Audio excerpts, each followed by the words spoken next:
Good evening. Welcome. I would like to call this meeting to order at 6 p.m. Tonight we will have our reflection read by Ms. Rodriguez, followed by the pledge by Winding Waters K-8. If everyone can please stand.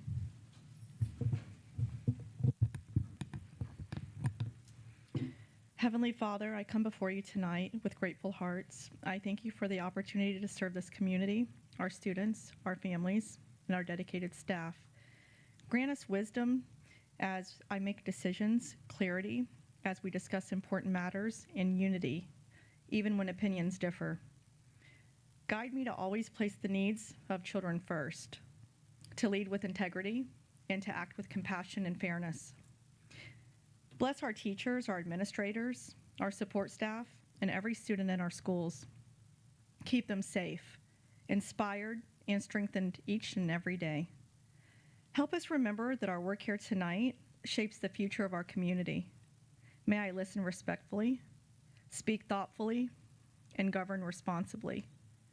I ask for peace in this room, purpose in our hearts, and blessings upon our district. In your name I pray. Amen.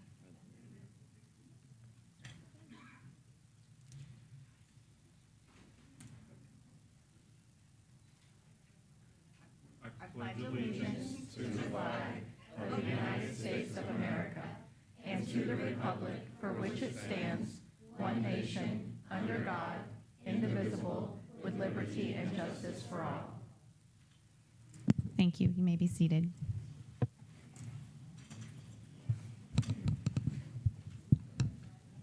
Our school spotlight today will be provided by Ms. Tormey with Winding Waters K-8. And they're going to introduce. Okay, and we're going to introduce our students first. My name is Evan Lobienko, and I'm with 7th grade Student Council and Beta Club. My name is June Gert, and I am in Student Council in 6th grade. My name is Juliet Linsbeck. I am 8th grade, and I am part of the Winding Waters K-8 student government. My name is Madeline Mathis. I'm in 8th grade, and I'm with the Winding Waters K-8 Junior Beta Club. My name is Noah Torello, and I'm in 5th grade doing safety patrol. My name is Tristan Vidal. I'm in 5th grade, and I'm a safety patrol. My name's Rylan Williamson, and I'm in 5th grade doing safety patrol. My name is Addison Bilodeau, and I am in 5th grade, and I'm doing safety patrol. Thank you. If we can give them a round of applause.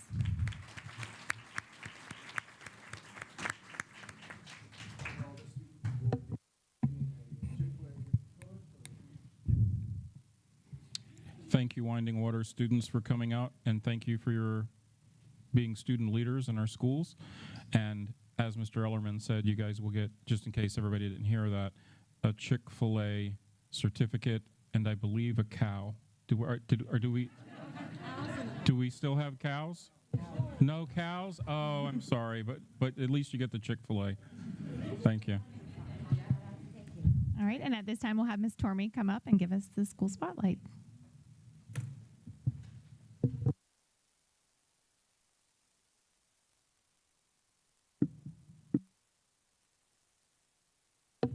Push the button. There you go. Thank you. Good evening, Chairperson, board members, and Superintendent Pender. Thank you for the opportunity to share the amazing things happening at Winding Waters K-8. It's an honor to represent a school community that is deeply committed to student success, continuous improvement, and building a culture where every child thrives. This past year has been one of meaningful growth and momentum for Winding Waters, particularly in the area of teaching and learning. Through a relentless focus on high-quality instruction, data-driven decision-making, and targeted support for both students and teachers, we have seen measurable gains across all grade levels. Our teachers have worked collaboratively to refine instructional practices, implement standards-aligned lessons, and ensure that all students are actively engaged in rigorous and relevant learning experiences. As a result of these collective efforts, we are proud to have raised our school grade to a B. This academic achievement reflects not only the improved academic outcomes, but also the dedication, resilience, and professionalism of our staff. It's a testament to what can be accomplished when a team remains focused on a shared vision and refuses to settle for anything less than excellent. Beyond the classroom, our athletics program have made tremendous strides. Participation has increased. Student athletes are demonstrating strong sportsmanship. Our teams are becoming increasingly competitive across the district.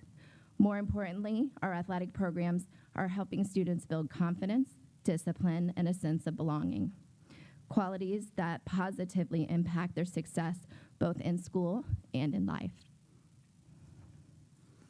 Our fine arts program continues to shine as well. Our band program has earned phenomenal accolades at recent MPA performances, receiving 129 superior ratings and 11 excellent ratings with 140 total student participants. This represents the highest level of middle school band participation across all surrounding counties, a remarkable accomplishment that speaks to both the strength of the program and the dedication of our students and staff. Additionally, our Winding Waters K-8 Florida Future Educators chapter continues to distinguish itself at the state level.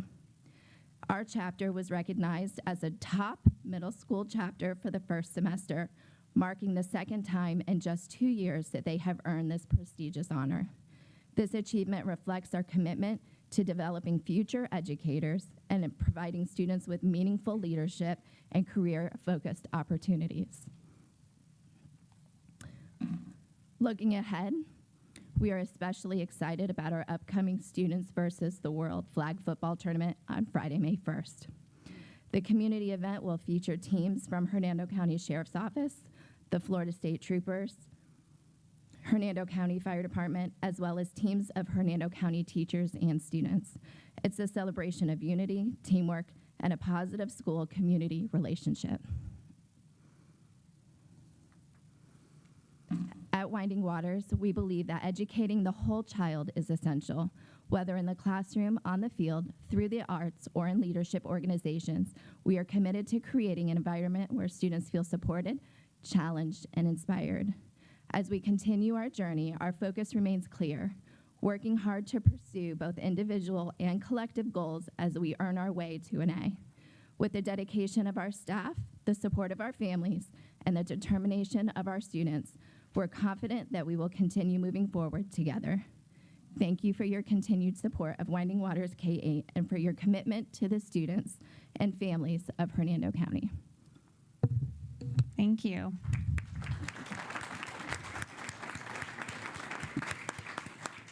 Congratulations on that B, and thank you for your leadership. Thank you, Ms. Dorming, and students of Winding Waters. And we believe you're going to get that A, for sure. You'll have more room to spread your little bee wings next year. Yellow jackets. Yellow jackets. Yes, sorry. All right, and at this time, we will have Mr. Ellerman come up to do our employee recognition. Not this week? None this week. Okay. So at this point, we'll move on to the adoption of our agenda. Item number 1, 26-3731. Approval to adopt the agenda dated April 28, 2026. May I have a motion and a second? Any discussion? Please vote.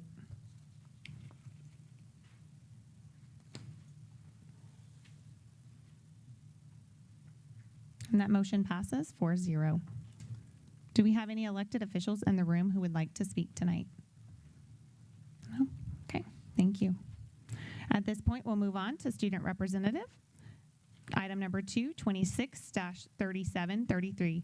Student representative Jasera Abdul Rahim of Springstead High School to share an update of school-related activities and events with the board. Jasera? Thank you. Good evening, everyone. This week, we're going back to just telling a little bit about everything going on in Hernando County. So at Battle of the Books, Challenger won first place, Spring Hill Elementary earned second place, and Suncoast and Westside also participated in this competition too. There we go. The performing arts scene has been very busy, with Central presenting Legally Blonde, Pine Grove's Baritones, and West Hernando's Junior Thespians performing Beauty and the Beast, and Nature Coast Thespians presenting Ride the Cyclone. All of the stages have been very busy. Challenger's Jazz Band received a superior rating at MPA, and Wikiwachi has an in-house student rock band that you can find playing at lunch and may have had an appearance at prom. And here are just a few pictures of the prom kings and queens at Springstead, Wikiwachi, and Hernando High. Some of the student events that took place or are going to take place is Brooksville Elementary School has their K through 2nd school dance. Fox Chapel's students are advancing to the Florida History Fair in Tallahassee. West Hernando Middle School's 8th grade graduation ceremony is on May 21st, and Grad Venture is on May 26th. Springstead just had their Air Force JORTC military ball. And then Central High School students, then Central High School had a senior signing day, April 15th, and an upcoming bear crawl, May 15th.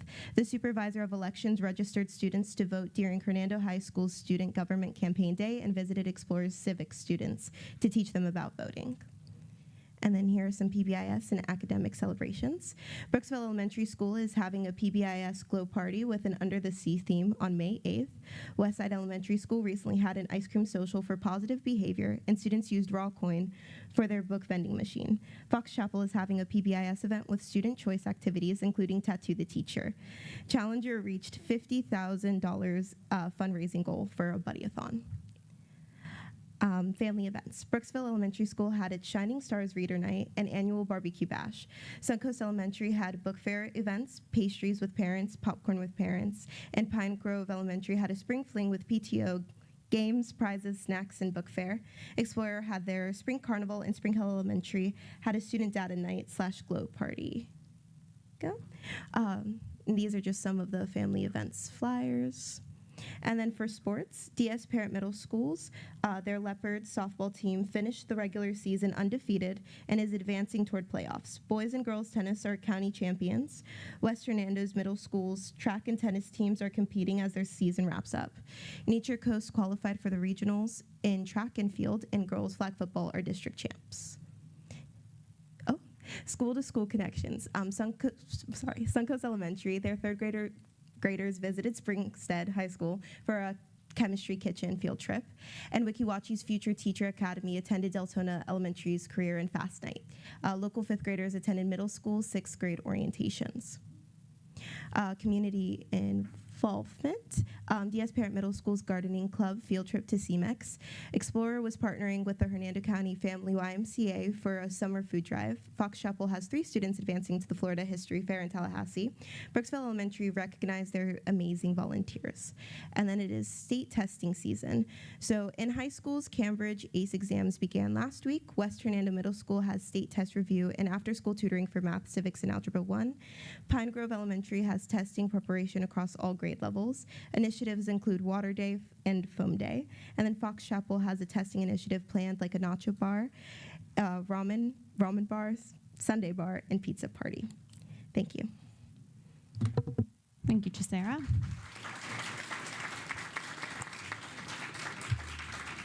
I always enjoy your updates with all of your photos and all the hard work you put in. I think it makes it less boring for a student to be up here and telling us what's happening in the schools, and you make it exciting to watch and hear. So thank you. All right, we'll move on now to item number 3, 26-3690, recognition of April Hernando County School District veteran by Mr. Ellerman. Mr. Ellerman.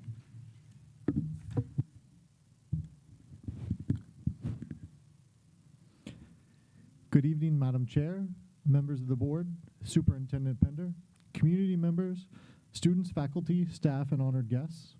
At this time, on behalf of the Hernando County School District, I would like to recognize the April Veteran of the Month, Ashley Abasada. Master Sergeant Ashley A. Abasada presently serves as the 4 November OX1 Functional Manager at the 927th Aeromedical Staging Squadron. In this capacity, she oversees the management, readiness, and career development of all enlisted members of enlisted aerospace medical service personnel. Master Sergeant Abasada advises the chief nurse and senior leaders on force distribution, manpower utilization, training compliance, and professional development for over 55 medics, ensuring optimal support for patient staging and global contingency operations. She enlisted in the Air Force in February of 2003. Following basic training, she attended Air Crew Life Support School at Shepherd Air Force Base, Texas, and graduated in June. She served as an Air Crew Life Support journeyman until her departure from active duty in 2007.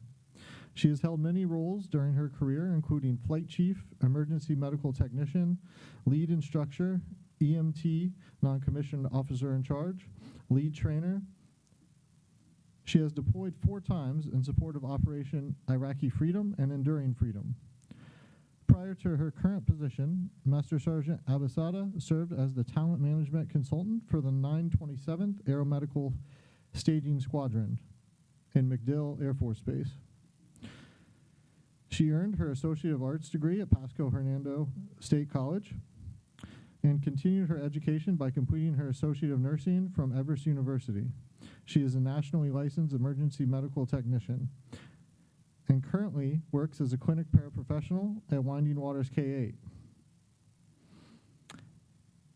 And I'm not sure if anyone's noticed her, but she's hard to see in the camouflage. At this time, Kristen Tormey, principal of Winding Waters K-8, would like to share a few words.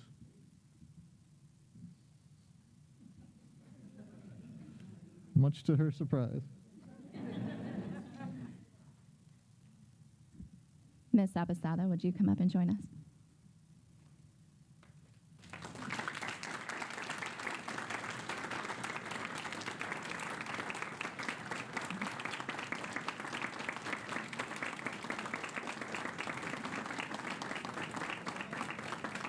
So I would like to personally thank you for your service and your dedication, not just to our country, but to our students.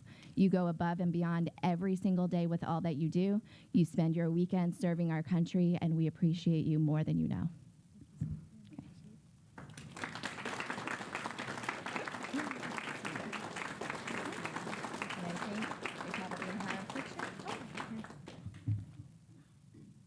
This is for you, in recognition of your service.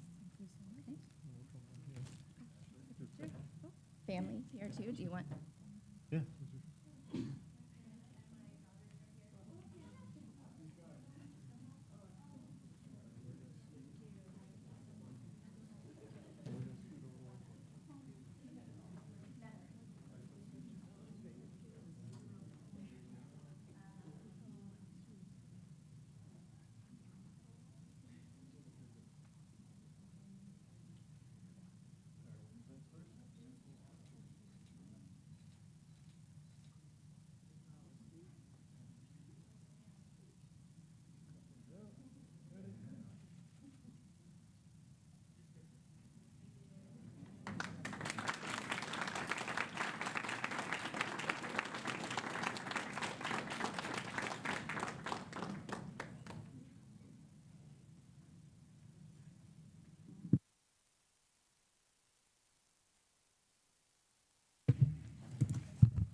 At this time, we'll move on to item number 4, 26-3682, recognition of accomplishments by Dustin Kupchak, Hernando County School District's Athletic Director, for being named the Florida Coaches Coalition Central Region Athletic Director of the Year by Dr. Morris.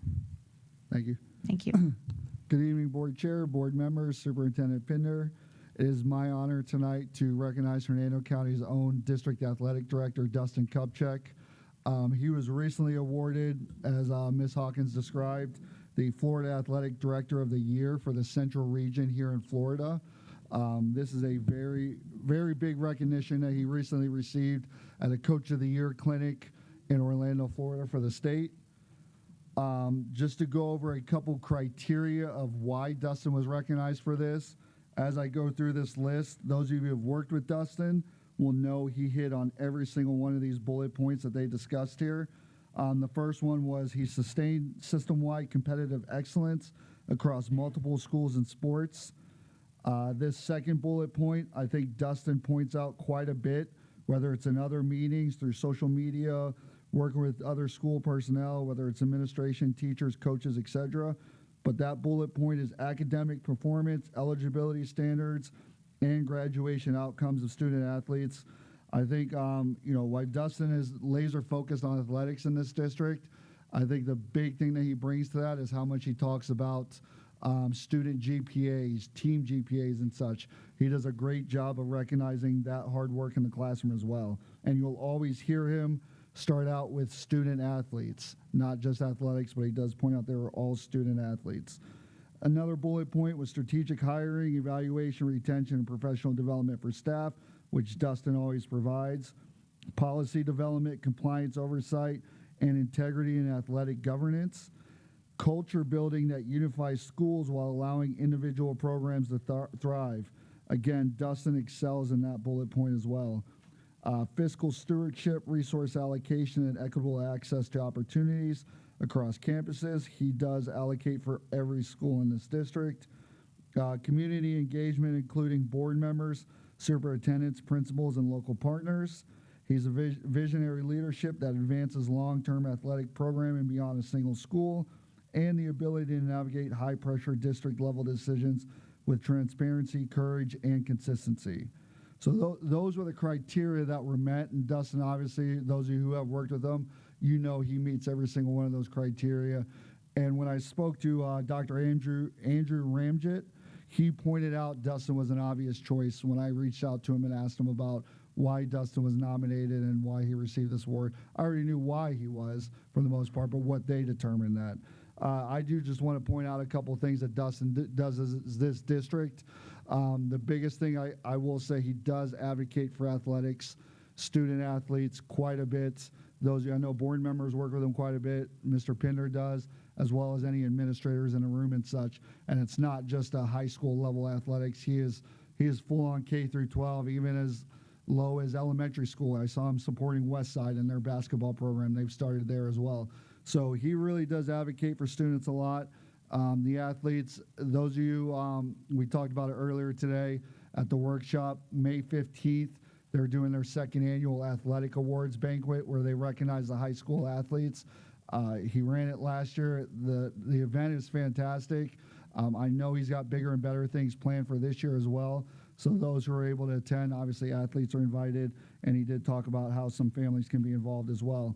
And then the other thing, the one other event that he was a big part of this year, which I was a fan of, was the literacy, athletics and literacy event, where we had student athletes out there working with elementary kids, getting them excited to read, do other athletic events and such. That was a big event he was a part of as well. So he is involved with everything. I could talk up here just as long as Dustin could talk about anything, and I could talk about his accomplishments, and I'd go on forever. Little jab at Dustin. I know he likes to talk. But I do, anytime I get an opportunity to recognize, I know if he comes up here and talks, he's going to recognize athletic directors, coaches, administrators and stuff. I don't think enough people take the time to recognize him because he's always on the run and such. So if I get an opportunity to recognize him, I definitely want to. So I just want to show my appreciation for Dustin and have him come up if he wants to say a couple things and then get this award.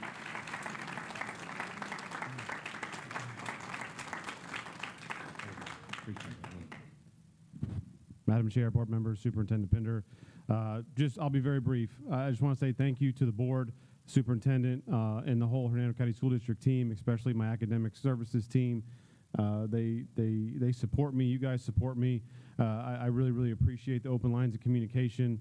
And it really, when I talk to some of my peers, I don't think they all experience the same experience I have. So I really, really appreciate that. I want to thank my family, my wife and kids. They put up with a lot. And I'm getting texts and phone calls during dinner still, even though I'm not on the campus. Weekends, nights, stuff like that. So I really, really appreciate what they put up with and how they encourage and support me. And then lastly, like Dr. Morris said, we really have some tremendous athletic directors and coaches in our district, and student athletes, of course. But I more directly oversee those ADs and coaches, and I can't applaud them enough and share my appreciation for them enough. I truly believe I know I'm a little biased, but I truly believe in my heart of hearts that our ADs and coaches are some of the hardest working people in our district and some of the most impactful people in our district. So I appreciate what they do and their relationship with me and our student athletes. But other than that, thank you guys. I appreciate the recognition. Thank you. Thank you.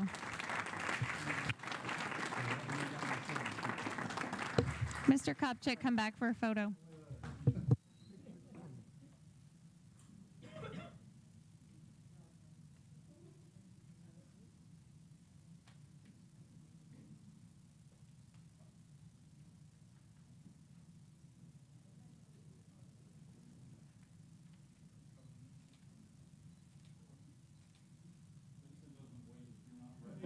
Yeah.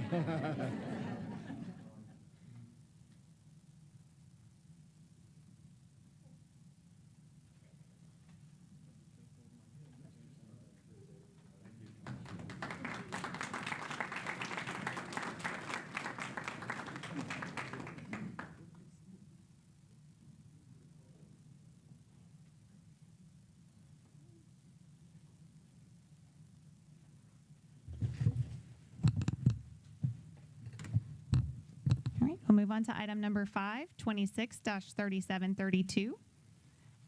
Approval of the minutes from the informal workshop and regular school board meeting of April 14th, 2026. May I have a motion and a second?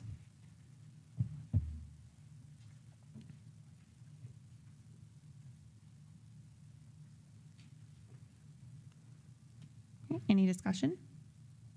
Please vote.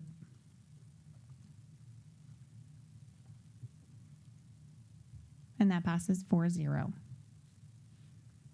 We'll now move on to our public hearing items.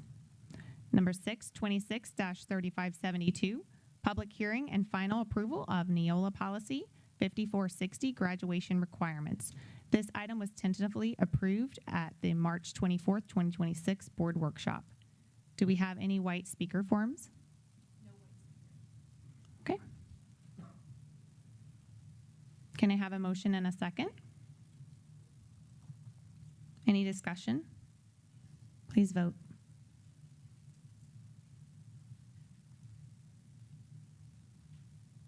And that passes 4-0. Item number 7, 26-3650, public hearing and approval of Neola Policy 5517, anti-harassment. This item was tentatively approved at the March 24th, 2026 board workshop. Do I have any white speaker forms? Okay. Can I have a motion and a second? Any discussion? Please vote.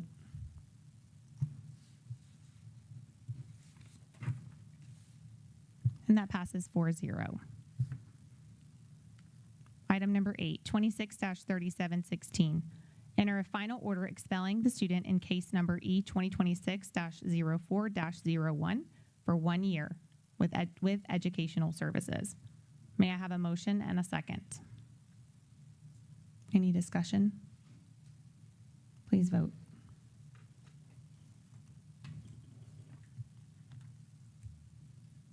And that passes 4-0.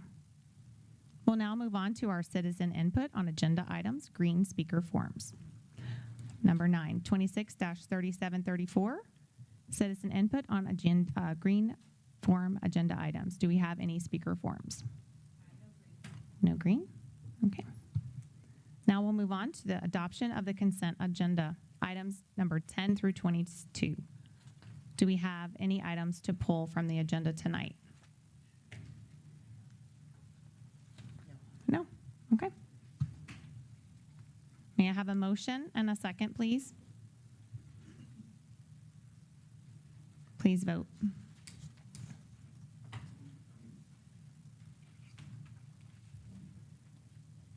And that passes 4-0. We'll now move on to our citizen input, pink speaker forms. Do we have any pink speaker forms? Mr. Myers, would you be so kind to please read the instructions for this item? Sure. Thank you, Madam Chair. Those speakers who wish to address general matters not on the agenda this evening should complete the pink citizen input form. If you have any attachments you wish to share with the board, please provide them to the board secretary prior to speaking. Each speaker will have 3 minutes during this segment of the agenda. Speakers will be called by number to come forward by the chair. Prior to making your remarks, please state your name and address for the record. Inquiries or comments made during citizen input may be followed up and reported to the board by the superintendent or staff thereafter. Those are the instructions. Thank you, Mr. Myers. We'll start with speaker number 1. Please come up. State your name for the record. Can you hear me with my mask on? Yes, ma'am. Thank you. Sorry, cancer puts a dent in the immune system. My name is Barbara Gugliotti, 15264 Merle Court, Brooksville, Florida. I would like to first congratulate the Hernando County School Board for instituting a student representative position to its ranks. It's a well-designed and effective program. As a retired educator and former Florida Department of Education employee, I strongly urge the board to maintain the student representative position for a number of reasons. Not only does this position provide school board leadership with beneficial insight and input regarding student needs and perspectives, a crucial aspect of teaching and learning, but it is also an indispensable tool that promotes student empowerment and ownership of their educational experience, not only for the student representative, but for the entire student body. Additionally, it is a valuable education tool on a multitude of avenues. To Ms. Abdul Rahim, I congratulate your courage, your commitment to the position to which you were elected, and your mature attitude and thinking. You're an inspiration not only to your fellow students, but also to the entire community here in Hernando County. Thank you. Thank you.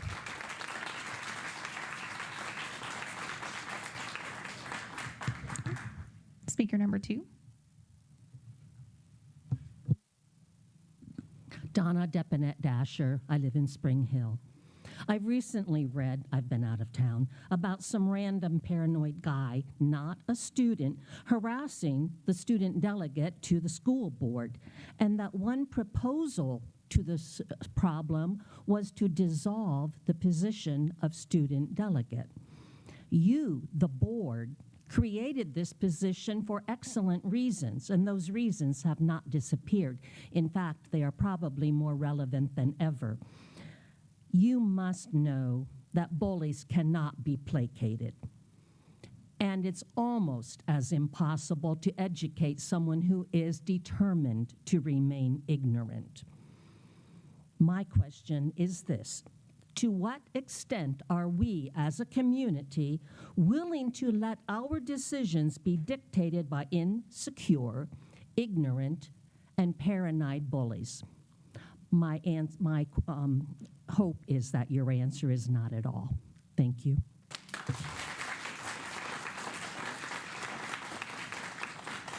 Thank you. We'll have speaker number 3, please, and there is a handout. You want to wait a minute? I'll pass your handout out. Just 1 second.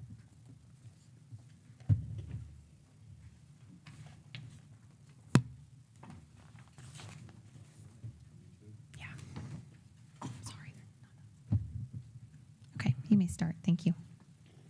Start with your name, please, sir. Yes, my name is Mr. Watts, and I'm here about, I've provided you with a copy of why I'm here, and I can't understand, we have a BIP in place, why they're not adhering to this to allow things to get out of hand to the point of this escalation that we have today. He received 5 days of in-school suspension this week. Last week he had 3 days of in-school suspension. And the week before we had an out-of-school suspension.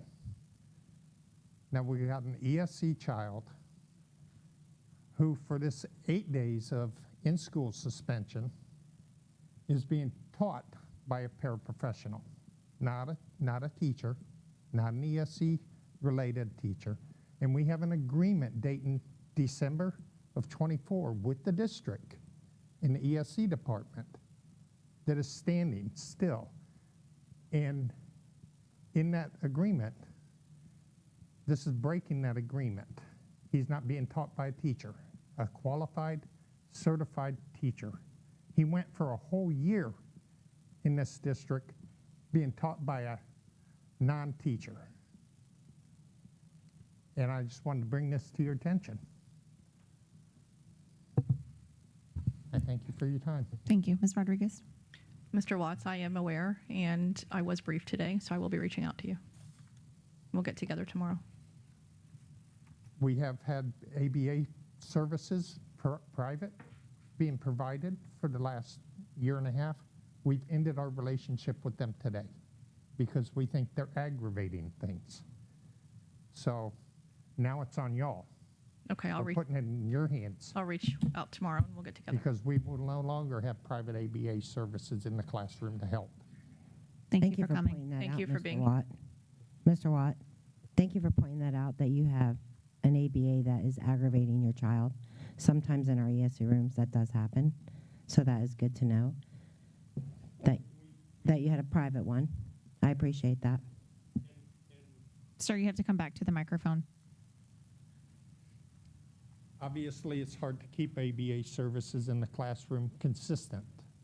Sometimes we have them, sometimes we don't. Sometimes we get a different person, and that person has different attitudes, and they don't listen to what we've already expressed in the BIP. Okay, we don't want to aggravate things. Obviously, when things start to get out of hand, there can be de-escalation done. He's very workable, but when you push the matter, it escalates to the point of what you see today. Is your phone number on the slip that you turned in? It is. Thank you. Thank you. We'll reach out to you tomorrow. Thank you. All right. At this time, we'll have speaker number 4.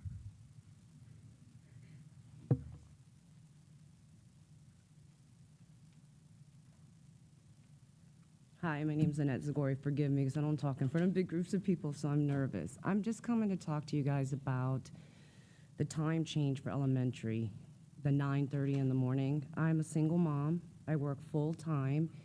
I make too much money for any kind of help. I don't want a handout, right? I just want to be able to I want to be able to buy things for my son. YMCA is raising their prices again, so I'm going to be paying $350 a month.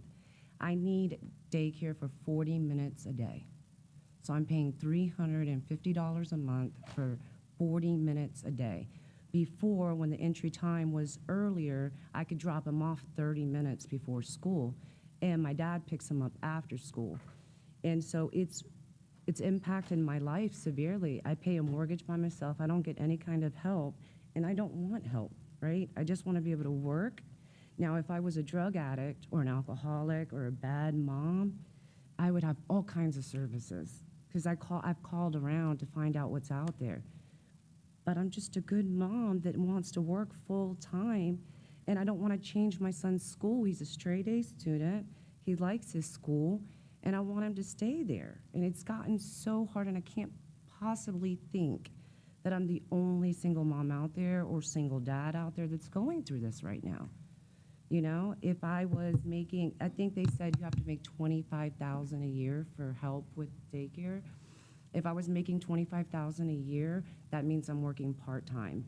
I don't want to work part-time and get government help. Do they offer, if you just are using the services in the morning, do they offer a discounted rate, or you have to do before and after? You have to do before and after. And then what school are you at? Suncoast Elementary. Okay. And like when I submitted my income, and I don't want everybody to know my income, but I make $21.75 an hour. It's not a lot of money. What time would you need to have him there in the mornings? I drive all the way to Newport Richie, so I'd have to get him there by 8:20, you know, so to be able to get to work. I love my job. That's another thing. I love my job. I don't want to lose my job. What time in the afternoon? How is the afternoon? She doesn't need afternoon. She just needs morning, but she's paying $350 a month for just morning care. Okay. Well, it's going up to that in the new school year. And one of the assistant teachers or something told me it was going to change. They thought the hours were going to change. And then What time is the earliest that you can drop him off at Suncoast? 9 o'clock, which doesn't most people work at 8, 9 in the morning? 9:30 in the morning is insane. I mean, What time do you start work in the morning? I start at 9. Okay. I work. And you need a half hour to get to Newport Richie. I need about 40 minutes to get from Suncoast Elementary to my job. But it's just insane to pay that much money. It's negatively impacted my life like I can't even explain to you. It really has. Did you put your phone number on the paper? The paper I turned in, yes. Yes. We'll reach out to you. Thank you for coming up. Thank you.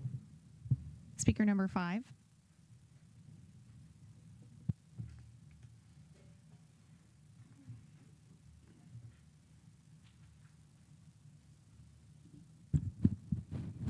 Good evening, everyone. Beverly Coe, Brooksville, Florida. Hernando County is very privileged to participate in the School Board Student Delegate Program, in which students interested in civic engagement and leadership development hone a real-world microcosm of the process of campaigning, public speaking, goal setting, constituent engagement, and representation of the events, initiatives, and celebrations of our county's public schools. We are doubly privileged this year because we have such a wonderful, intelligent, and poised representative, Jasira Abdul-Rahim. Our student delegate happens to be of the Muslim faith. I've never once heard her mention this publicly at a board meeting, but I've heard other board members proudly bring their Christian faith into a conversation at these meetings. It has been some time now since a Hernando County resident began harassing our student delegate on social media by deliberately spreading a lie that she has called for Sharia law, which is an Islamic religious legal system enforced in predominantly Muslim countries. However, it must be stated for the hopelessly ignorant who readily believed this bully without 1 second of viable research that Sharia law is not legally binding in the United States and cannot supersede federal or state laws as established by the U.S. Constitution. So it's a moot point, even though it never happened. Given our divisive and oftentimes dangerous political climate, this bully, this young man who's not a student, is already well known as a provocateur, and I believe quite proud of it, and absolutely knew, in my opinion, the potential consequences of his actions and the seriousness of what could play out. He knows this. I am a First Amendment advocate, but when the freedom of speech is intended to, or likely can cause imminent physical harm, destruction of property, or illegal acts, then law enforcement can and should intervene. I don't know if that occurred. A board member has called to shutter the student delegate program, which would be a completely wrong-headed approach as a solution. That's called throwing the baby out with the bathwater. How does dismantling this prestigious program punish the perpetrator? It doesn't. But it punishes the civic-minded students excited to participate in the program and wanting the experience for college and future endeavors. Please don't stop this program.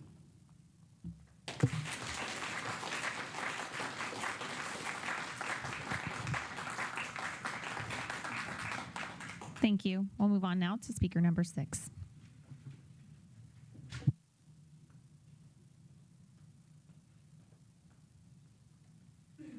Carla Johns, Brooksville, Florida. I want to address I guess it was Monday morning. One of our local families lost basically everything because of a house fire. They have 3 students in the district, and right now there is an active GoFundMe. They are in desperate need of clothes. So I am gathering clothes for all 3 children. If anybody wants to reach out, everybody knows where I am on Facebook. I don't want to give the credit, but the village idiot who consistently harasses people. Stop the problem, not the program. She worked, and every student before her has worked their butts off to be in that position. Why is anyone paying attention to an irrelevant 21-year-old? I don't understand this. But instead of voting to get rid of the program, why don't you talk to the people y'all are working for? Why don't you get all of our opinions on what we feel needs to happen, and then base a vote on that? Thank you.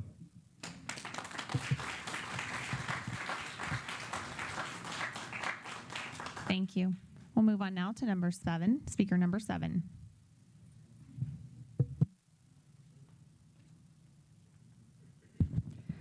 Good evening, Darla Croft, Brooksville, Florida. I am proud to serve as an assistant principal at Springstead High School. I'm here tonight to speak in support of continuing the student delegate presence at school board meetings. Sometimes the most powerful voice in a room is the one we don't hear often enough, our students. The student delegate is more than a seat at the table. It is a symbol, a message that students matter and their voices matter. When a student sits in this space, listens to these conversations, and shares their perspective, something powerful happens. They begin to see themselves not just as learners in our system, but as contributors to it. And what makes this program even more impactful is the opportunity to involve junior delegates in this process. We proudly have one of our delegates here with us tonight. By allowing younger students to engage, observe, and grow alongside the student delegate, we are not creating a single student leader. We are building a pipeline of student leadership. We are teaching students early how to listen with purpose, communicate with confidence, lead with integrity. And for us, as leaders, it grounds our work. Because while reports and data guide our decisions, student voice brings those numbers to life. It reminds us of the real experiences behind every policy, every initiative, every choice we make. At Springstead High School, I have seen the impact of the student voice firsthand. When students feel heard, they rise, they lead, they engage in ways that strengthen the entire school community. Removing or diminishing that voice sends a message, whether intended or not, that their perspective is optional, and it's not. If we are truly committed to preparing students for the future, then we must also give them opportunities to practice leadership today. Continuing the student delegate role and expanding opportunities through junior delegate involvement is a small decision with a lasting impact. It tells our students, we see you, we value you, and we are listening. I respectfully ask that you continue this program and preserve a space for student voice at this table, because when students are part of the conversation, our decisions become stronger and our schools become better.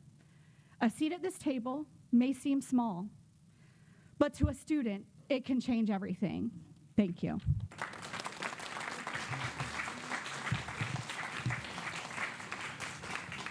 Thank you. We'll move on now to speaker number 8.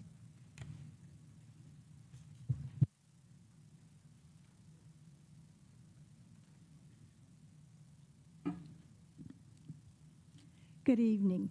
I'm Judith Everett, and I live at 5275 Zenith Garden Loop, Brooksville, Florida. I'm here tonight to talk about the Student Delegate Program. As the parent of 2 former student representatives, I'd like to share a brief historical perspective on it. I'd like to discuss the background on the role and the potential benefits of this program. My elder son was the first representative in 2003, 23 years ago. He reminded me, as we discussed this, that a few of the many goals included providing a voice for our primary stakeholders, our students, understanding the role and the purpose of a school board, and establishing an innovative, cutting-edge opportunity that could ultimately improve the outcomes for Hernando County School Board students and the community at large. At the conclusion of that first year, the program was touted as a huge success, with much progress made on achieving those goals I just stated. 13 years later, in 2016, my younger son became that representative, and he concurred with his older brother's sentiments. Both sons have expressed the value of their lessons learned, lessons that not all students get to learn. How to facilitate a focus group to obtain input, how to utilize valid data to make decisions, how to embrace conversations respectfully even when you don't agree with the other person, and how to get involved in your community. In conclusion, I believe my two sons are living proof that this is a mutually beneficial activity. 23 years later, that's almost a quarter of a century, I say we've institutionalized this. Let's continue it and make it even stronger. I understand that there have been some issues this year, and I urge you as a school board and a district to problem solve, pull in your community partners, and talk about how we can resolve these issues, but continue the program. Thank you so much. Thank you.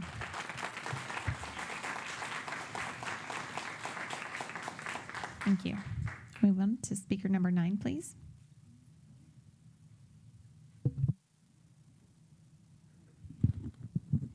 Luciano Vignali, Wekiwachi, Florida.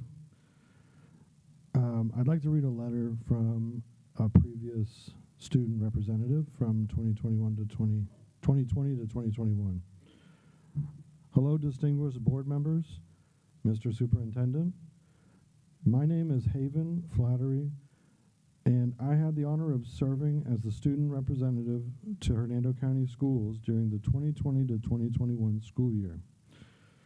I attended Hernando County Schools the entirety of my K through 12 education, and actually beginning even earlier in VPK. Throughout those years, I stayed deeply involved in school, from performing arts to science fair to FFA, and ultimately the student representative program. I was honored to be selected as the delegate for Hernando High School, and even more humbled when my fellow students voted me to serve as the student representative for the school board. This opportunity gave me the privilege of connecting with students that I never would have met otherwise, and hearing perspectives from across the district. Of course, that year brought unexpected challenges. The COVID-19 pandemic was still ongoing, but despite these hardships, I was continually inspired by the dedication of the delegates who were eager to represent their schools, whether they were fifth graders in elementary school or fellow seniors preparing for graduation. Week after week, I was inspired by my peers. I found my voice and discovered a passion for advocacy. When I stepped into this role, I would pursue a career in molecular biology. But through this experience, my interests shifted. Just a couple months later, before I started school at the University of South Florida, I completely changed my degree program. Instead of a biology degree, this semester I will graduate with my Juris Doctorate at 23 years old. I know that my experience is not unique.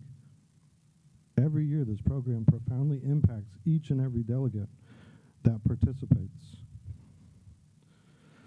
I respectfully ask the board to continue the student representative program so that more students can find their voices, build meaningful connections across the district, and discover passions and skills that will undoubtedly shape their futures. I urge you to preserve this position because there are ways to protect students that do not require taking away their opportunities, their experiences, and their voices. Thank you, sir. Thank you. Speaker number 10.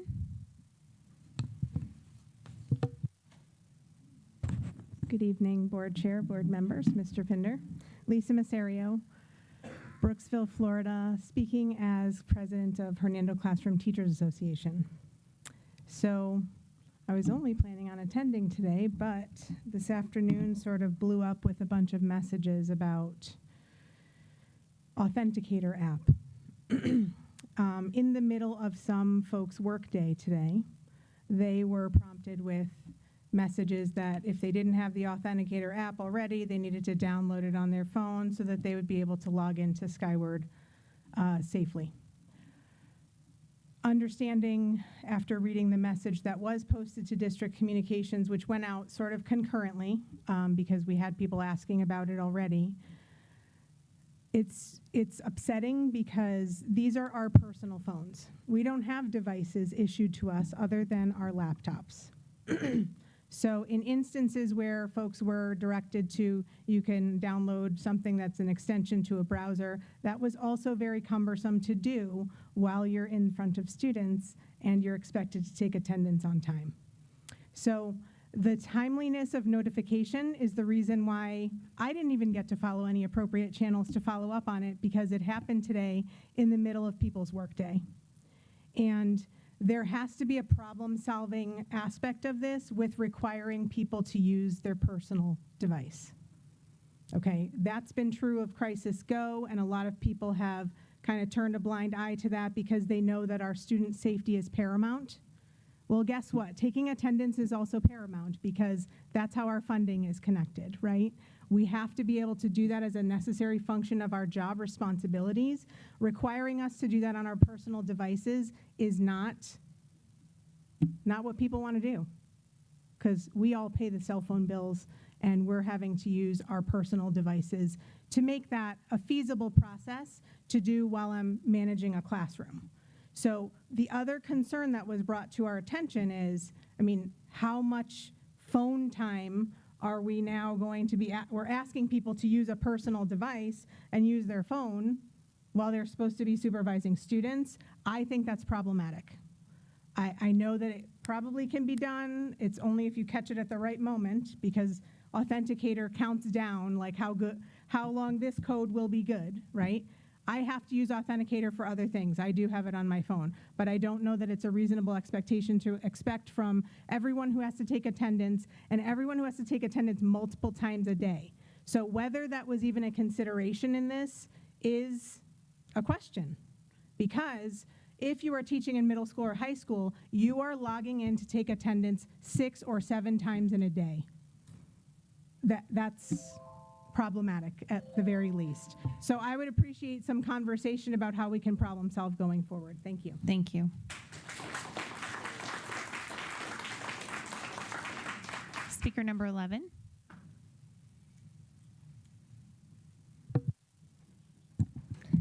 Gracie Lorraine. I would like to talk about how grateful I have my teachers this year. They helped me raise my diagnostic score, so really happy. And I want to say all the fun activities we're going to be doing at the end of the year. We're going to be doing some like these fun centers where you get to do these, like, I don't know, they haven't explained a lot, but you're going to be like doing these like 3D shapes, and then we're going to be watching this documentary about like we're going to see if it get approved to watch it. It's this like octopus, like since we're learning about animals. And also I'll like think that all of my teachers had through K through 5th, and I'm excited to graduate, so yeah. Gracie, how did you make out tonight? I'm sorry?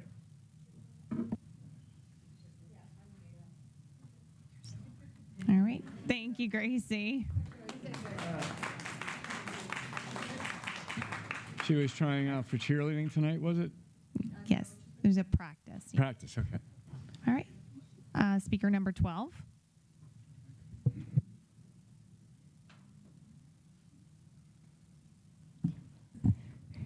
Kimberly Mulroney, Brooksville. Good evening, board chair, Superintendent Pender, and our amazing student representative. The student representative is an important role to not only our students, but to us parents. To basically bow down to the village idiot, no matter how anyone wants to spin this, it falls under being racist, all because of her family's religion. She has always conducted herself in the most phenomenal manner. My daughter looks up to her. My daughter gets excited every time she gets to see her. She's excited about what she gets to hear from her. She has not conducted herself in any way that would be frowned upon.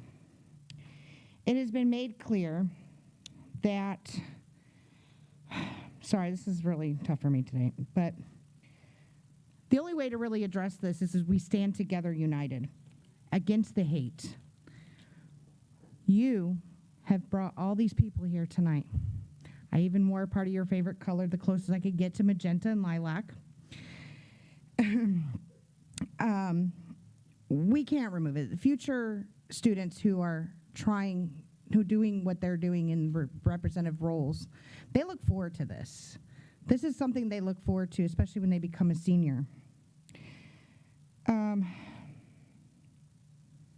I say leave that decision to the future student representatives and their parents. I've said it before and I'll say it again. You say parental rights? Well, give us our parental rights. If they want to present up there, let them present up there. If they want to present here, let them present here. If they want to send in a video or pigeon or however they want to do it, I say let them do it that way. I want to say America's strengths has always been the combined efforts of its people and diversity, not the sum of its parts. The greatest military in the world is made of diverse branches, each with their own culture and unique approaches to problems, same as its country, made of different cultures and views. Working to achieve greatness has never been before in history. We are Americans, hoorah. And I am glad that you are here, and I'm glad I have gotten to know your mom, and I'm glad I've gotten to know you, and I'm glad we all are not the same, because it would be one boring world if we were. Thank you.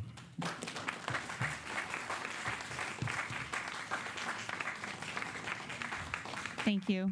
Speaker number 13.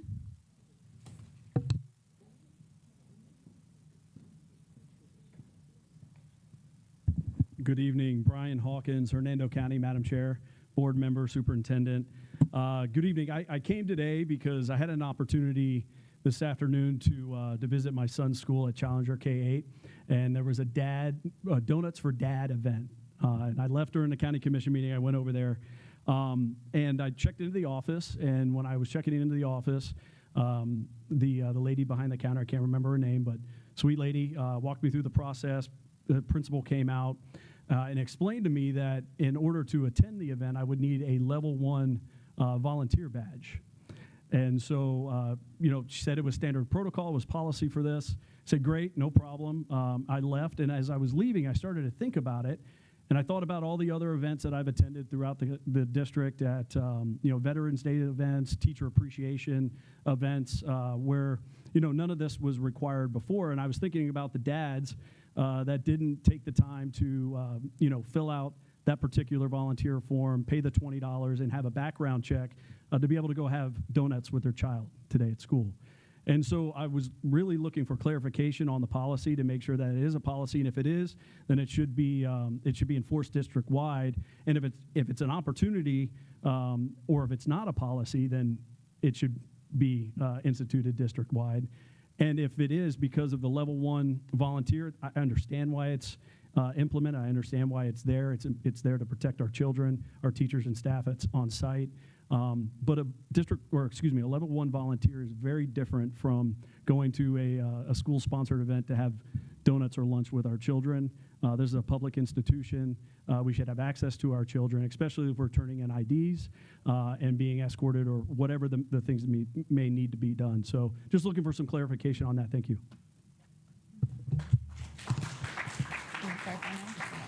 Okay, thank you. Speaker number 14. Hi, Sarah Sandifer, Hernando County. Good evening, board, Madam Chair, Superintendent.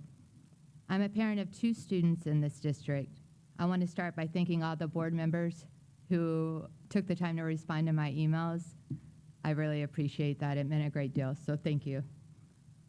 I came here tonight about the student delegate program, like most of us, and the position of the seat on the board. For over a decade, we've had this program, and it without incident. But this conversation isn't really about one seat. It's about something bigger. It's about how we treat each other in Hernando County. My children have flourished in this district because of teachers that show up every day, staff who care, and a system that gives real experiences. I'm grateful for that. And I think most of us in this room, no matter where we sit politically or personally, want the same thing. Kids who feel safe, feel heard, and a community where families can raise their children with hope. We don't always agree on how to get there. That's okay. Disagreement is a part of a healthy community. But somewhere along the way, disagreement in this county has started to look like sides, like enemies, like people who can't sit in the same room. And our students are watching. What I'd ask of this board and everyone here tonight is that we model the conversation we want our children to be capable of having. We can disagree without tearing down each other. We can advocate for what we believe in and still see the humanity in the person sitting across from us. That's not weakness. That's the kind of community our students deserve to grow up in. We are all Hernando. We share these schools, these streets, these children. So let's try to treat each other the way we'd like to be treated. That's the Hernando I believe in, and that's the one our children deserve. Thank you for your time.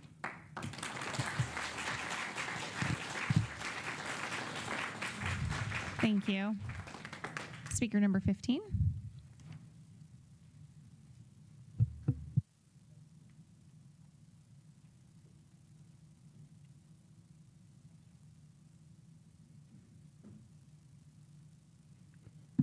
Good evening. My name is Reverend Dr. Emery Ailes, Senior Pastor of the Pristine Spring Hill Baptist Church, and I live in Spring Hill, Florida. And I'm here tonight just to echo what has already been said in regards to our student representative. Psalms 62, verses 3 to 4 says, "Defend the poor and the fatherless. Do justice to the afflicted and needy. Deliver the poor and needy. Rid them out of the hands of the wicked." And I'm here because a young person in our midst tonight, Jasara Abdul Rahim, stepped forward to serve as a student representative. And instead of simply being allowed to serve, she has been subjected to false narratives, personal attacks, and harmful rhetoric tied to her identity as a black girl Muslim. Now that strikes me odd in 2026, maybe in 1926. But my forefathers, like W.E.B. Du Bois, couldn't stand aside and let that happen then. So I'm compelled to come forward and today. And three things that I kind of would like to see happen. One, the safety of our students is paramount. It's paramount. Me being the president of Lifeline University, a school right here in the school district, we believe in the safety of our students. But also, I don't think silencing the student is really the remedy to deal with the root cause, just like what has been said earlier. And so lastly, if we can just come together and know that we have more in common than we do differences, then we can certainly be that house on the hill, that shining light on the hill that cannot be dimmed. Thank you so very much for your courage.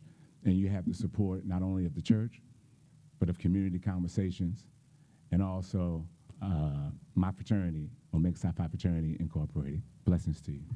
Thank you, sir.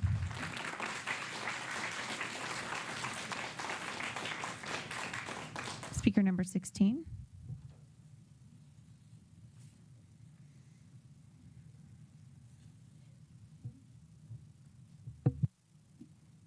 Cade Maroney, Florida, Brooksville. I'm just going off the cuff here, letting just harping what everybody else has been saying about this student representative problem. I have actually fought during the War on Terror, and as you know, the enemy happened to be Muslim most of the time. but a lot of service members were also Muslim. A lot of my best friends were Muslim. Did I ever look at them a certain way or kick them out of positions of power? No. The military didn't either. It's about your character. It's not about what your religion is. It's not about what your ethnic is or even your gender. It's about your character, about how good you are at the job. And that's just all I wanted to harp on, really. Just wanted to point that out there. If you guys want to get rid of this position, because that's what it seems to strike me as, you all want to just get rid of, well, some of you want to get rid of the student representative position, you need to find a better way to do it, because this was a bad way to go about it. That's all I got to say.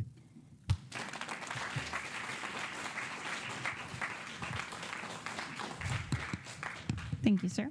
And that concludes our citizen input. We'll now turn it over to Mr. Myers. Do you have any closing comments? No closing comments, Madam Chair. Thank you. And now we'll turn it over to our board members who would like to go first tonight. All right, Ms. Bonzik.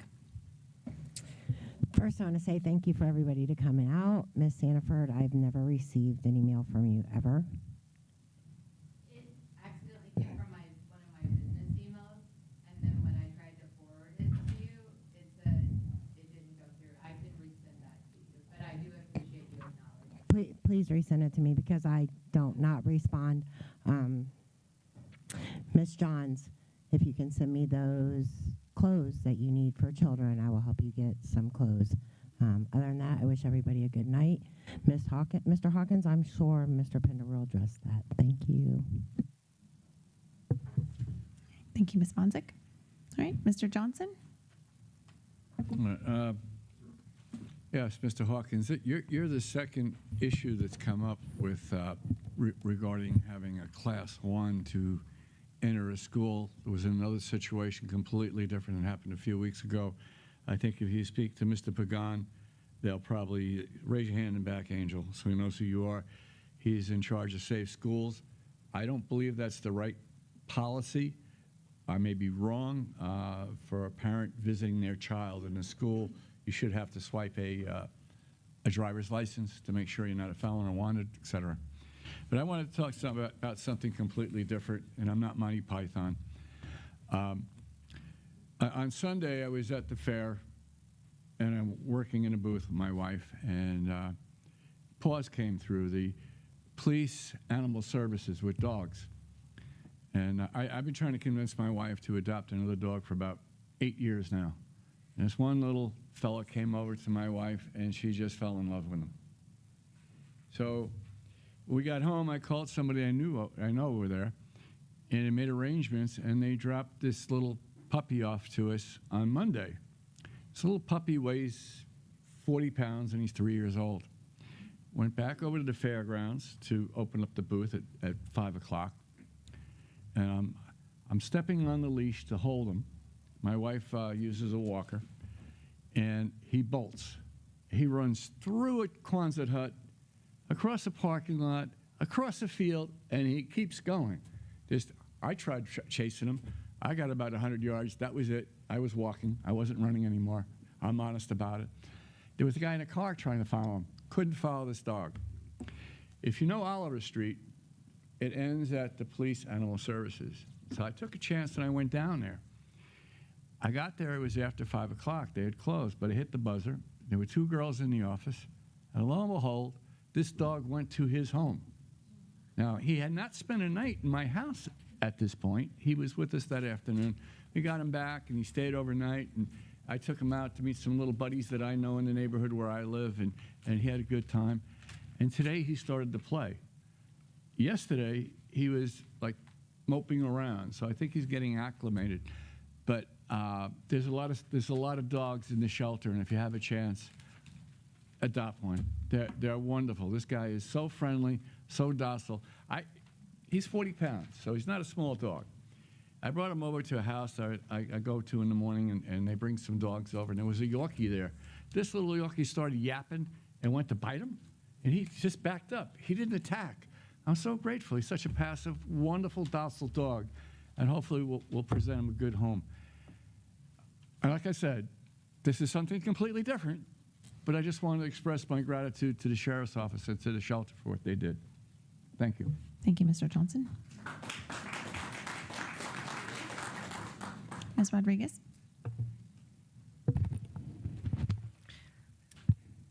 So what I'm hearing from everybody is that the student delegate position means a lot to everyone, as the same as me. It does.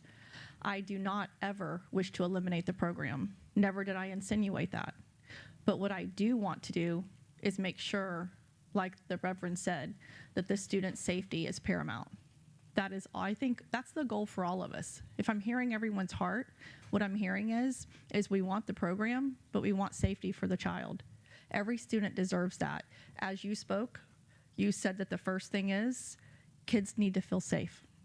So with that being said, I agree. I concur completely.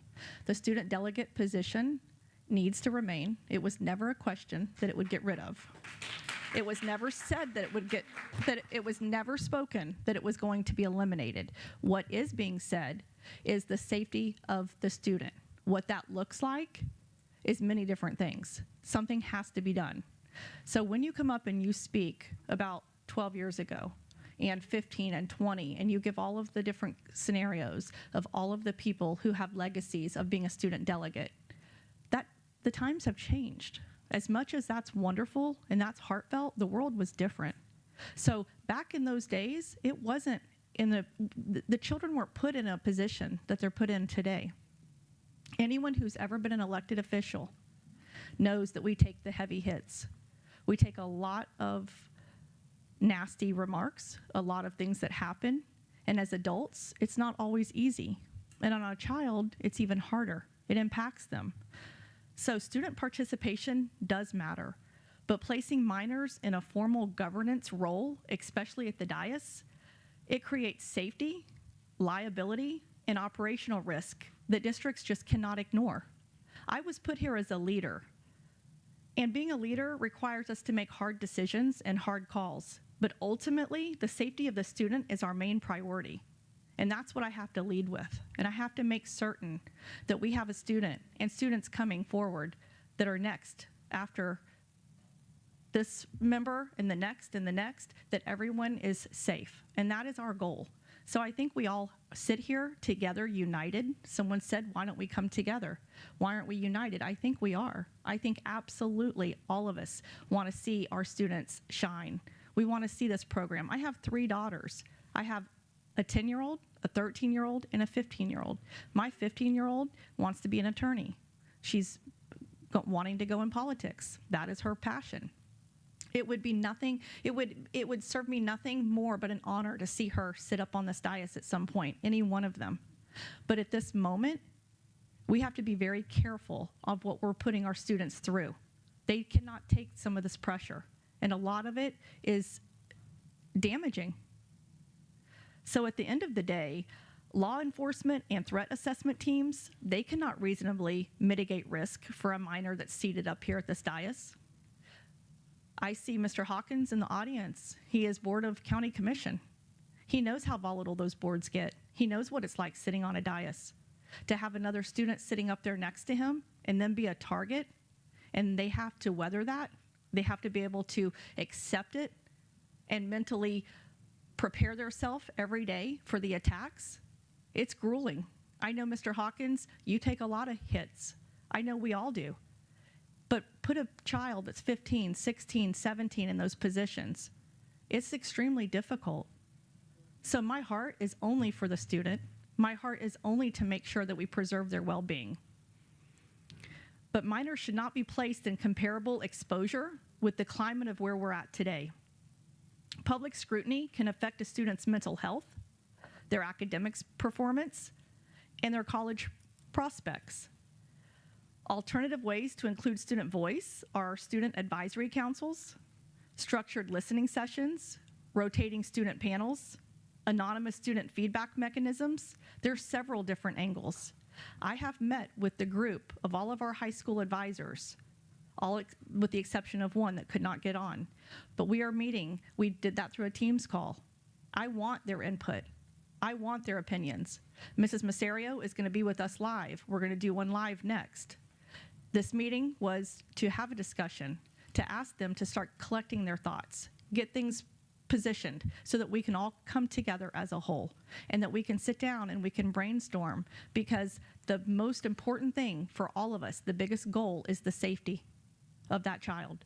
So we are doing what we can, but do things have to shift? Yes. Are we creatures of habit? Absolutely. Do we like to see change? No. But as much as all of you want to say, don't let someone win.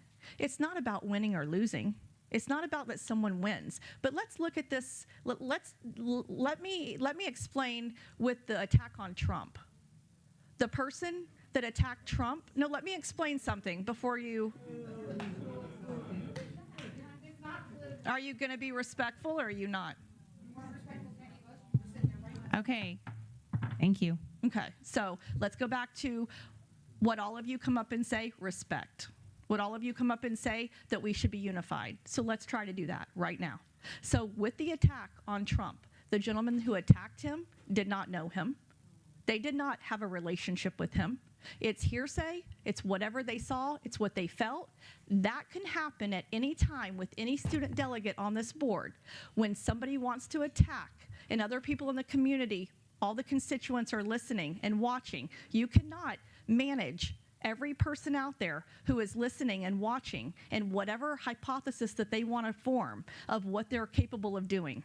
So it doesn't just affect our student delegate. It can affect our student delegate, their school, where they go, what they have to do, the sense of security, the people that have to be around them. It's a lot to, if you really think about it.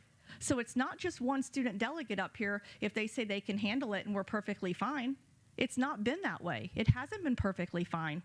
It's been a lot. This student's been through a lot, and the parents have been through a lot. So at the end of the day, anything can happen to anybody that's in our community. They can act on it. They can listen to this one person because thousands and thousands and thousands are watching what he writes. Thousands are listening. And all it takes is somebody who is not mentally sound to decide to do something, to follow, to go to her school, to do something to the school, to the other students. It puts a lot of people in danger.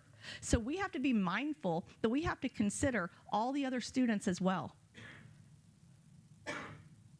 It's not about limiting student voice. It's really not. Not any of us want to do that. It's about protecting students from unnecessary risk. Districts can and should elevate student perspectives, but they must do so in ways that prioritize safety, supervision, and the well-being of minors. A student's willingness doesn't eliminate the district's responsibility. Minors cannot fully understand the long-term consequences of public exposure, online harassment, or the political pressure. We have a duty to protect students, even when they volunteer for something that's risky. It's still our job. Consent doesn't remove our obligation to safeguard minors. This program is not being stopped. The absence of a crisis, it's not evidence of safety, it's evidence of luck. So when you say we had it 3 years ago, we had it 5 years ago, times are changing, the climate's changing. But just because we have not seen a crisis does not mean that it's not potential. Our job is to prevent harm, not wait for it. Leadership shouldn't come with adult-level risk. Leadership opportunities should build confidence, not expose a minor to adult conflict, public criticism, or political tension. No amount of staff can eliminate the risk of online harassment or public targeting. One of you said do something to the person. There's nothing you can do. At the end of the day, we cannot guarantee safety, and whereas tradition is valuable, but not more valuable than student safety. When new risks emerge, like online harassment, we have to adapt.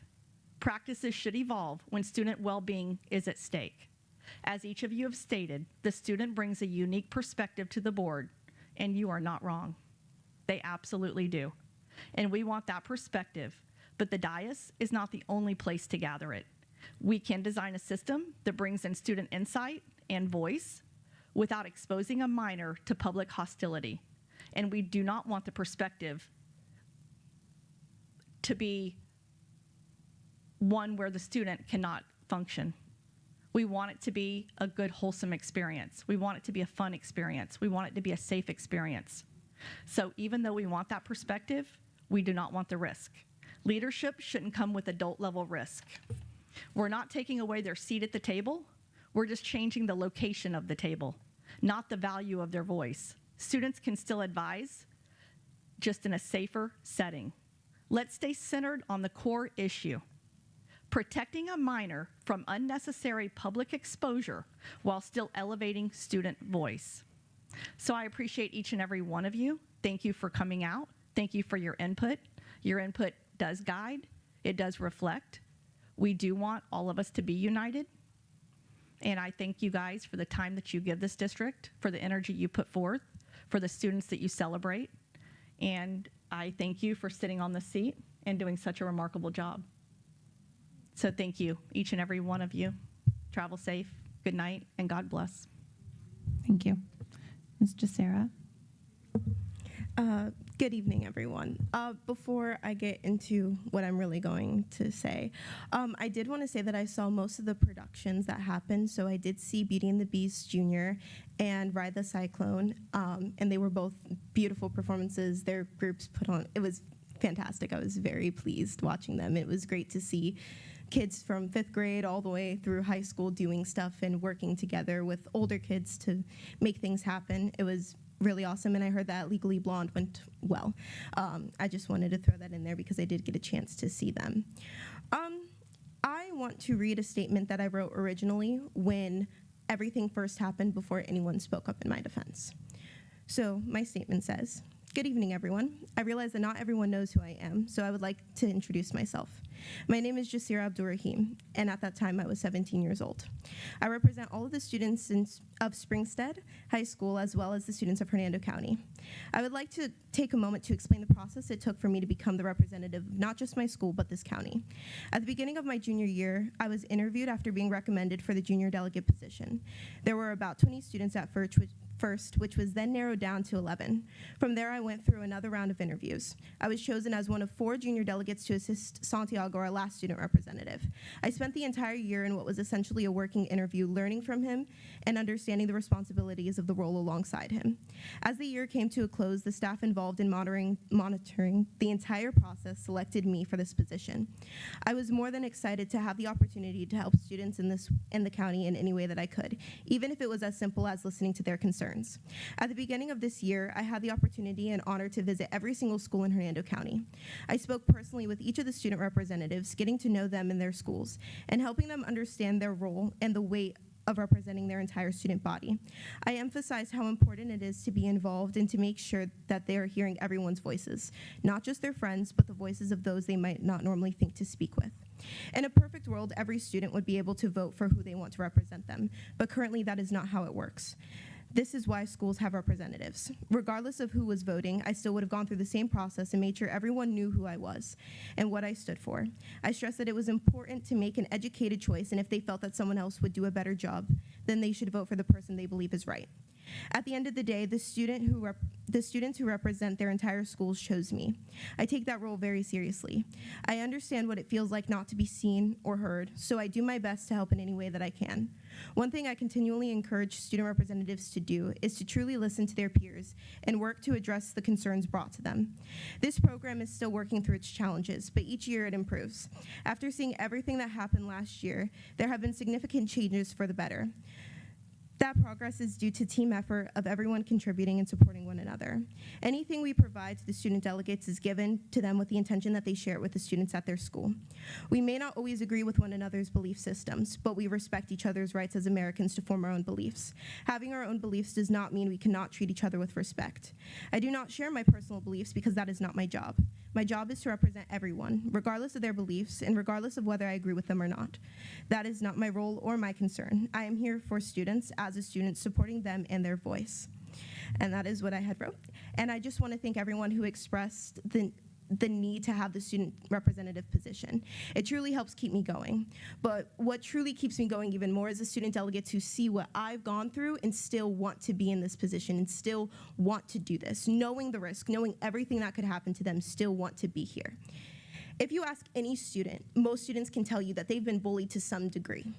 And if you want to talk about the risk, it's a risk going to school every day, regardless of if you're being harassed by someone intentionally or not. There could be a school shooter the next day and you don't even know it. So I think that there's a risk in everything that you do, but removing this would remove learning how to handle the risk when it is being given to you. And I think that it's really important to learn and understand how to delegate stuff, because in the real world, you can't just remove a position when things get hard or remove yourself from it, because you're never going to grow. And I think that each person can learn from that.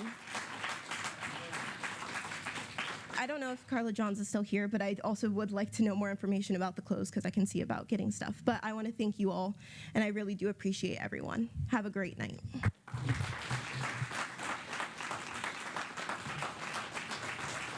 Thank you. Ms. Superintendent Pender? So a message to students and parents.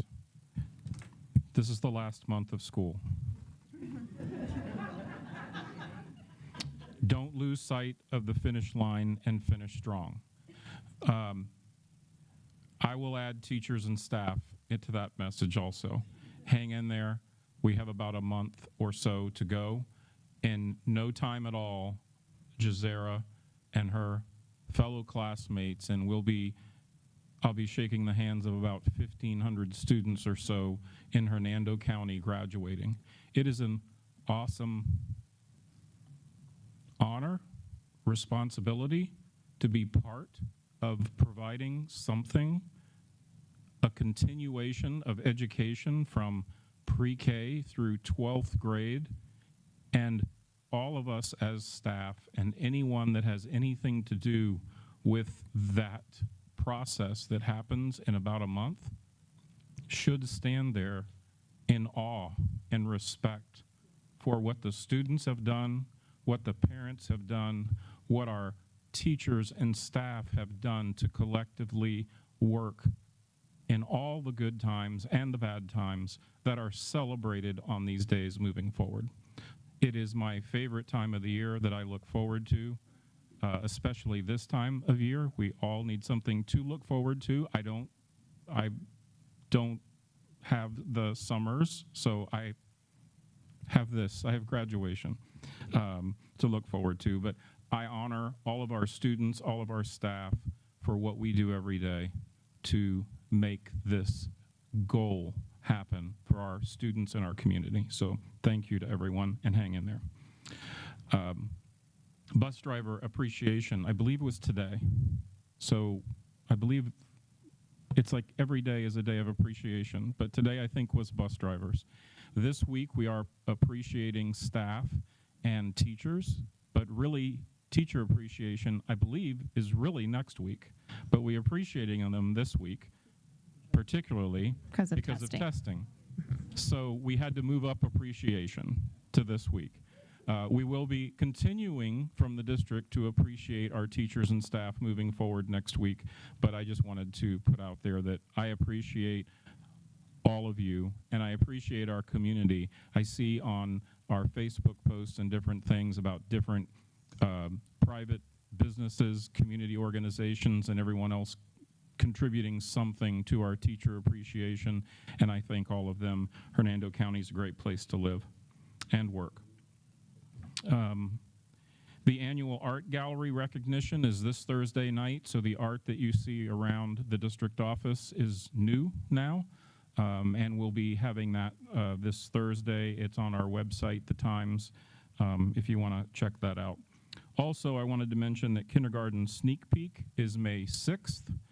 I believe the schools have their information on their website, because the time may be a little different depending on the school. So if you have a student that is going into kindergarten, or you're shopping for kindergarten locations, Hernando County is still the best choice for educational opportunities in Hernando County. And as long as I'm here, we will remain the best choice for educational opportunities in Hernando County and this board, because we are committed to doing that no matter who we have to compete with. So kindergarten sneak peek is out there May 6th. If you'd like to attend that, please check it out. Mr. Johnson, your comments about the puppy, you need to talk to Miss Kidder, because you guys have the same adoption stories similar, and I happily welcomed another puppy into my home. I'll admit it here publicly, in the last 3 weeks or so, I very happily welcomed a puppy that my wife wanted.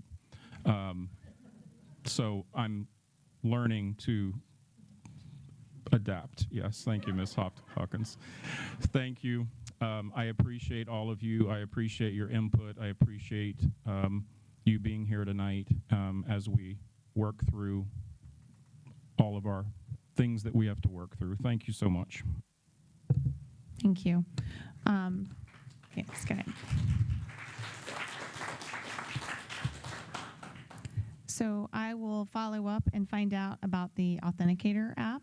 I'm wondering if it's because they're using their phone to check their email, but I want to find out more details because there sounds like there's a whole lot more to that story. So I will follow up on that for you or for everyone. Joe's going to is going to talk to you, and then we can talk more if you want to. Thank you. And Okay, we and have then different also, people for different comments. Sorry. no problem. So Joe will follow up with you.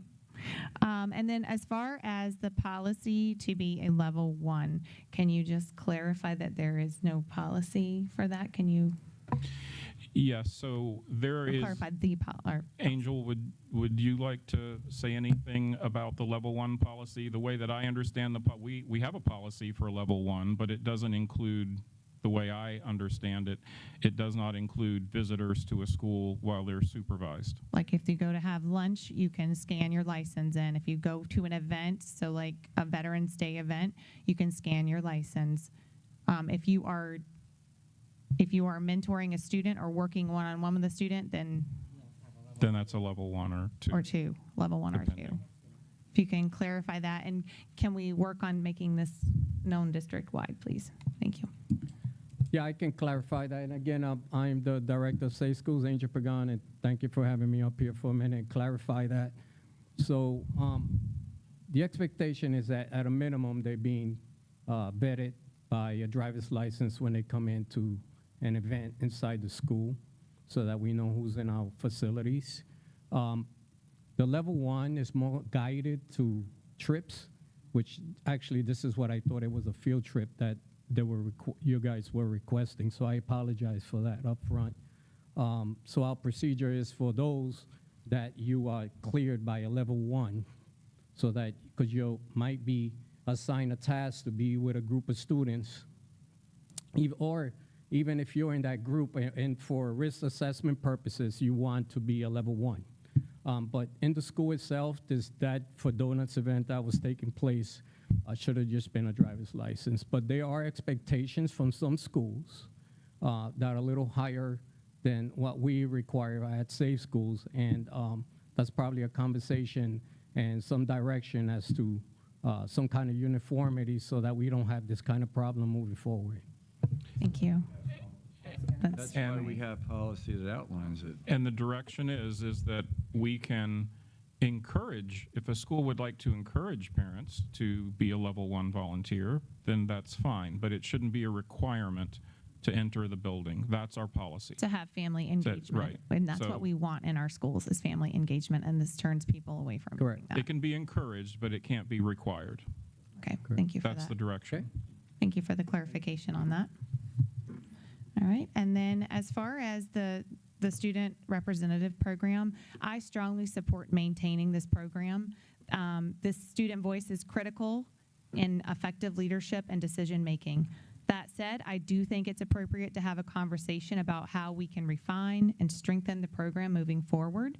I don't think it was maybe appropriate to try to bring up and discuss without all board members here, and I think that we have more work to do on this as a board. I agree with Ms. Rodriguez. We don't want to eliminate the whole program, but maybe we can look at ways in which to strengthen the program. That's important. Our responsibility is to ensure students feel heard, represented, and valued. And this position plays a key role in that. And I value the position here as the student representative. Would you like to respond? Thank you. Yes, ma'am. I would like to know if I could please be a part of that conversation, because I feel like if it's only adults talking with adults and not including the student, the important part being the student's voice will get lost in transit. I would also like to be a part of that conversation. If we're to, what? I'm saying I'd like it to be with the board. With the having board, it at a all of us workshop together, or- talking yeah, and making however that works. Yes, as as a team. decision. Yes, yes, please. I believe we were discussing doing it in May or June, but that may be something we have to ask you to come back, because at that point you would be graduated. That is a-okay. I'm taking a gap year, so I will be here. Okay. All right. And with that, I would also like to say this week we're celebrating Teacher Appreciation Week, but we're also celebrating Staff Appreciation. We appreciate all of them. Teachers are truly the heart of our schools, and we recognize that it takes every member of our team to support our students.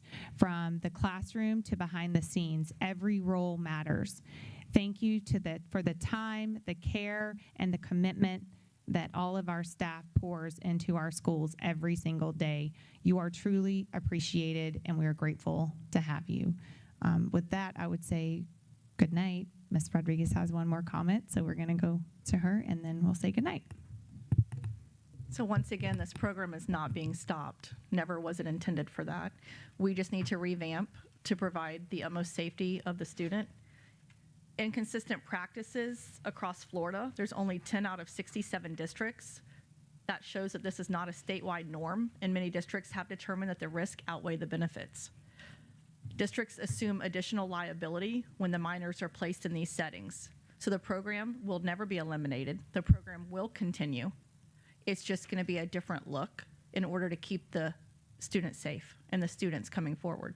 So that is our intention. It was never to eliminate. So anyone who's writing and posting on social media, you can post a way that it was never, ever advised to get rid of this program. This program is wonderful. It's been for years. That's not our hearts. That's not our intentions. That's not what we want as a board. But we do have to revamp and restructure, and we have to look at the climate and the changing times, and we have to maintain the safety of our students. That's our job. So no matter what that the delegate may want, no matter what, how much she wants to endure, no matter that she's saying that she can take it, you can say that all day, but we still have a responsibility as adults to make sure that we keep every child in a safe environment and every child out of harm's way. That is our job as leaders. So we have to make sure that we do that first and foremost, then the rest can follow. Thank you. Thank you. I think that, Ms. Rodriguez, the confusion was the motion was to, the way the motion was said when you said it was to remove the student delegate program, and I think that was the confusion. So I think people just needed the clarification on that. No, and if you go back and listen to everything that was said, it was not to remove the program. It was to remove the situation of sitting on the dais and being attacked as if she's an elected official. It's not to put a bullseye on a student sitting up on this dais to where they have to take that and weather that type of behavior. That is not our intentions, is not to remove the program. It's to keep the program, but also to keep the students safe. Thank you. All right, and with that, we'll have a good night, and our meeting is adjourned at 7:42 p.m. Thank you.